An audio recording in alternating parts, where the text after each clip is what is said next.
त्र्यंबकेश्वर तालुक्यातील ठाणापाडा इथं त्र्यंबकेश्वर किसान सभा तसंच नाशिक दान फाउंडेशन यांच्या वतीनं ठाणापाडा जिल्हा परिषद तसंच माध्यमिक विद्यालयाच्या 500 विद्यार्थ्यांना शैक्षणिक साहित्यासह आंब्यांचं रोप वाटप करण्यात आलं। त्र्यंबकेश्वर तालुका किसान सभा तसंच सामाजिक कार्यकर्ते इरफान शेख यांच्या उपस्थितीत झालेल्या कार्यक्रमाच्या अध्यक्षस्थानी ज्येष्ठ साहित्यिक उत्तम कांबळे हे होते। या प्रसंगी जवळपास 500 विद्यार्थ्यांना वही, पाटी, पेन्सिल, खोड रबर, पुस्तक, कंपास, खाऊ त्याचबरोबर महिला तसंच पुरुषांना कपडे देण्यात आले।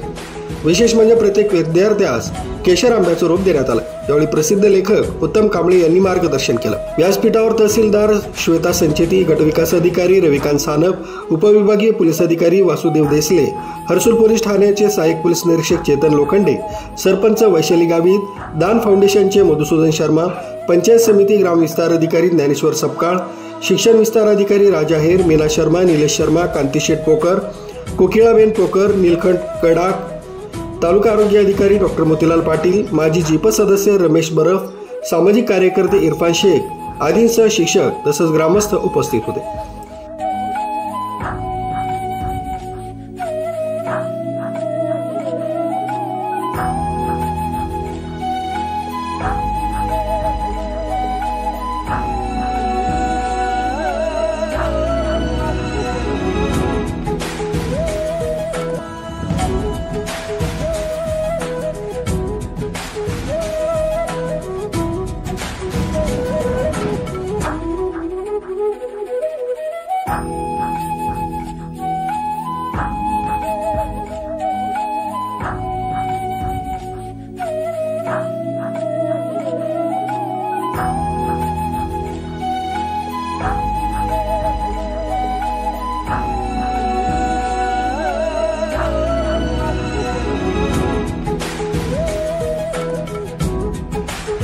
आरबी न्यूज साठी मलिक शेख, मोखाडा।